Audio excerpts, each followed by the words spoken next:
everyone and welcome back again to my channel. So in today's video, it's going to be another tutorial for everybody.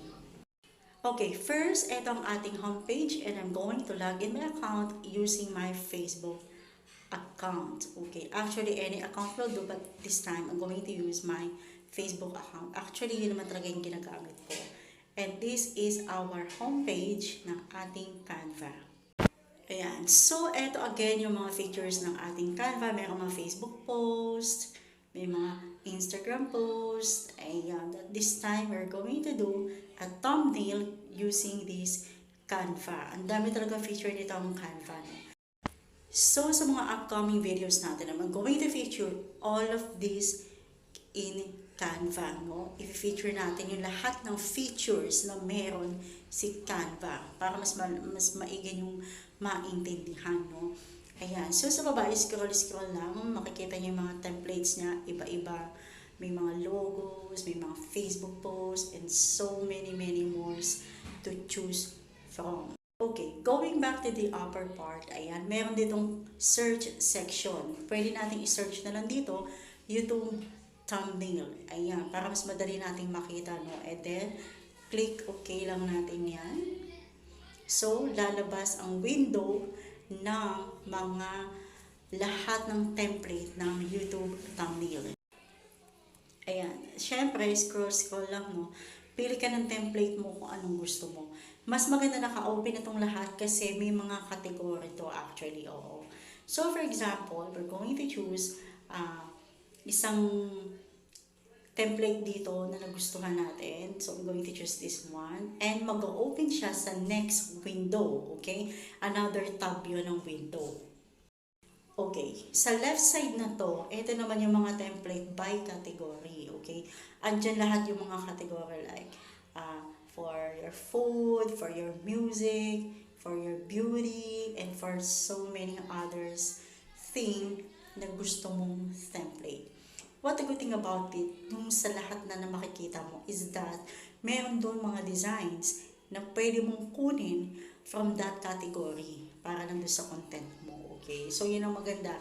Pag na-view mo lahat, instead of searching it by category. Pero, depende pa din sa inyo on how you'll be able to use it. Okay? Okay, next. I-click lang natin to para ma-hide na tong template na to since hindi naman natin siya kakailanganin. And here, i-zoom lang natin to ng konti para mas medyo malaki yung screen natin at mas makita nyo ng malinaw. Okay, so here I'm going to choose siguro mga 50 or 75. Ayan, 75 will do. Okay, para lang mapalitan natin yung image, click lang natin to. Okay, so from here, we're going to click this uploads, okay? Itong uploads na to, andito na yung mga photo ko na in-upload. So, I'm going to click this one. Ayan, oops, wait lang. Mali. Delete lang natin to. Press delete nyo lang. Or kaya may delete tab yun sa taas, pwede nyo naman din i-delete dyan din. Pero pwede din naman yung delete lang na nasa keyboard mo. Okay, so again, click lang natin yung image and then click, oops, wait, kasi idadrag natin siya guys, para doon, nabibitawan ko kasi, pag click mo yung idadrag mo siya doon sa image na to. Oops, teka lang. Kasi wala akong mouse, so nahihirapan ako mag-drag and drop, ayan. So, ayan na siya, na-click and drop na natin siya, no? Ayan na yung ating image. Okay, since hindi siya tugma doon sa template ko, papalitan natin ng photo. Hahanap ako ng ibang photo or otherwise, I'm going to choose another template. Ayan. Okay, so eto na yung ating photo. Ayan. So as you can see, medyo hindi siya tugma doon sa ating template. Kaya naman, pipili na lang tayo ng ibang template ng ating thumbnail. Ayan. So, we're going to click this template again para makita natin lahat ng template. Again, scroll lang tayo hanggang sa makakita tayo ulit ng template na gusto natin. Okay. So, for example, we're going to try this one. Ito yung ating template na napili. And again, I'm going to click the upload for me to be able to click and drag the photo that I want to use. And then, ayan, hide uli natin yung mga templates. And then, medyo i-zoom natin tong area na to para naman mas malaki ang ating screen. Ayan, para mas makita natin na maigi. So, pwede natin siyang i-zoom. Okay, zoom in and zoom out. Okay, now, I'm going to double-click this for me to be able to edit the text. Okay, ayan, double-click lang yan. Ayan, pag na-highlight na, pwede nyo na i-edit agad yung text. Like, for example, isusulat ko is faux calligraphy tutorial. Ayan. O, lalagay natin tutorial. Para at least, ito yung pinaka-title natin. Ayan. So, kung medyo malaki siya, pwede natin, ito yung mga font size niya, no? Pwede yan sa taas. But, meron din isang idea para ma-resize natin yung font kahit hindi na natin pindutin yung font size doon. I-drag lang natin tong what do you call this? Yung yung kapag highlight natin to, as you can see, yung apat na four corners na white na circle, ayan, ibig sabihin naka-highlight na yan. So, pwede lang natin i-drag yan, paliitin, at pwede din naman palakihin, and also, pwede din namang i-resize yan para ma-extend yung font. Okay? Ibig sabihin, para kung mas mahaba, ito, yan, pwede natin siyang gawing ganyan. Kung para hindi putol yung ating words. Okay? Ayan, since medyo i-resize natin siya konti at gusto lang natin ma-fit yung ating font size dito sa template ito.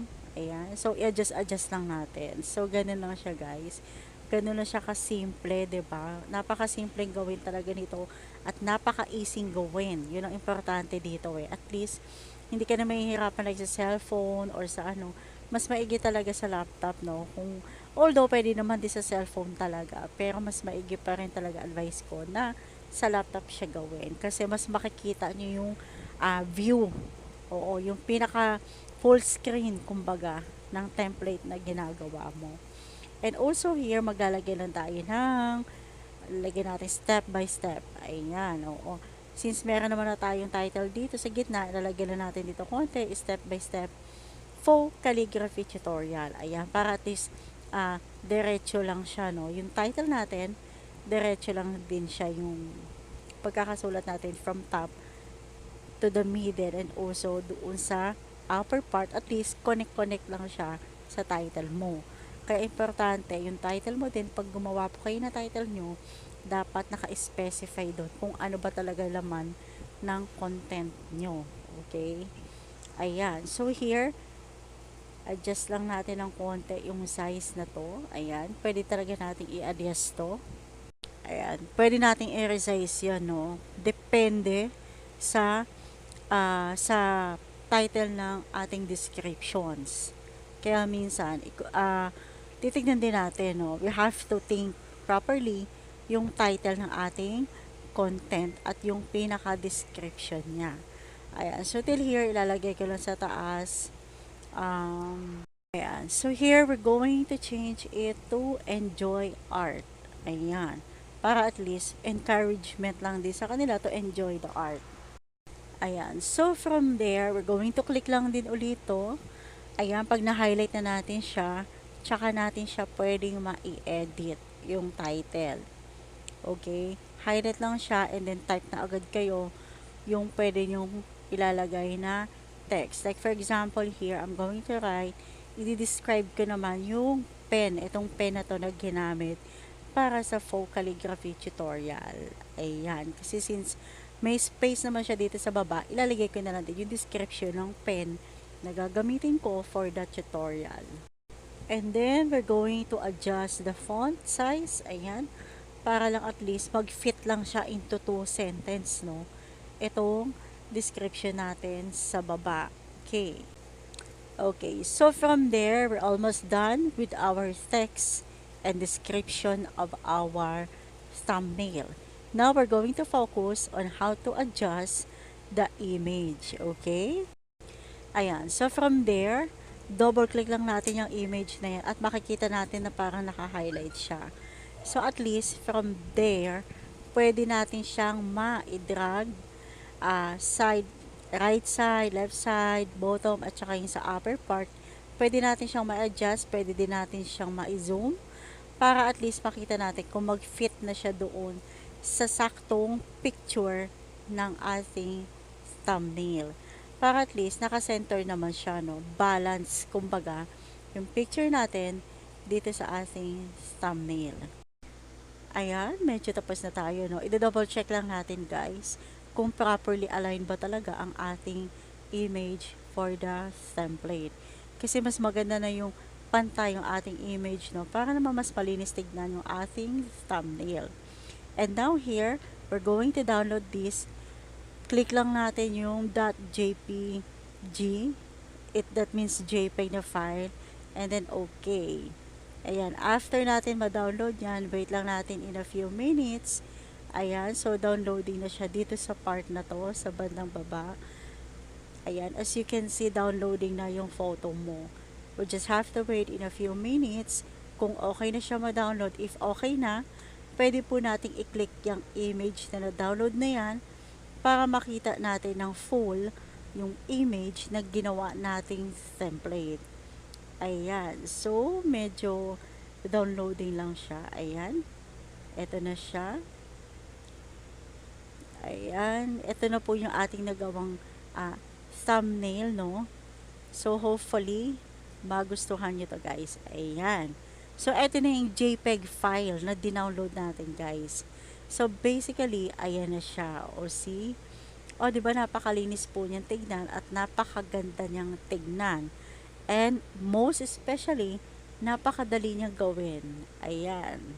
Kaya naman, I highly recommend this to all of you if you're doing your YouTube thumbnail. Much better Canva app na yung gamitin nyo. Kasi talagang napaka-convenient yung gamitin mo. And I highly recommend it. Okay, so going back to the homepage, ayan. Punta kayo doon sa all your designs, no? Click nyo lang yan, yung all your designs. Then, in a few minutes, nakasave na dyan yung template na ginawa mo. So, anytime, pwede mo uli siyang gamitin. Pwede mo uli siyang i-edit. Kung may nakalimutan kang details, pwede mo siyang balikan. Okay, so basically, ito na yung ginawa mong template, no? I-click mo lang yan if you want to re-edit your template, no? Pwede mo i-re-edit talaga yan. And also, pwede mo natin gamitin yan as is for all of your thumbnail. So, there you go, guys. Again, please don't forget to click subscribe, tap the bell button so you won't miss any of my video. So,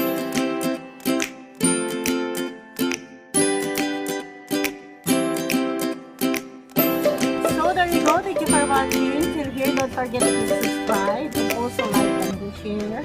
Okay, thank you. Bye. God bless. Kick. Hey.